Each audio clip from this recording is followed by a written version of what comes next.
ഇടുക്കി, എറണാകുളം, കോട്ടയം, ആലപ്പുഴ, പത്തനംതിട്ടയുടെ പകുതി ഭാഗങ്ങൾ, തൃശ്ശൂരിന്റെ പകുതി ഭാഗം ഉൾപ്പെടെയുള്ള ഏതാണ്ട് 1.5 കോടി ജനങ്ങൾ, കൃത്യമായ ജനസംഖ്യ കണക്കാക്കിയാൽ 1,31,00,000 ജനങ്ങളും ഇതര സംസ്ഥാനങ്ങളിൽ നിന്നും ഇവിടെ ജോലിക്ക് എത്തിയിട്ടുള്ളതും മറ്റുമായിട്ടുള്ള ആളുകളുടെ എണ്ണം കൂടി കണക്കാക്കിയാൽ 1.5 കോടി ജനങ്ങളുടെ ജീവന്റെ പ്രശ്നമാണ്, ജീവന്റെ ഭീഷണിയാണ് മുല്ലപ്പെരിയാർ ഡാം എന്ന ഈ പ്രാചീനമായ ഡാം ജീവന്റെ ഭീഷണി ഉയർത്തുന്നു എന്നുള്ളതാണ് പ്രശ്നം. 1.5 കോടി ജനങ്ങൾക്ക് പ്രത്യക്ഷമായി സ്വന്തം ജീവനും സ്വത്തിനും നാശം സംഭവിക്കാവുന്ന വിധത്തിലുള്ള ഡാമാണ് ഇടുക്കിയിൽ സ്ഥിതി ചെയ്യുന്നത്.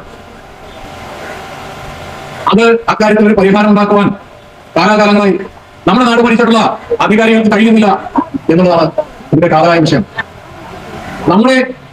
നമ്മുടെ രാജ്യത്തുള്ള സമ്പത്ത്, വിഭവങ്ങൾ, അവ നമ്മുടെ രാജ്യത്തിന്റെ വികസനത്തിന് വേണ്ടി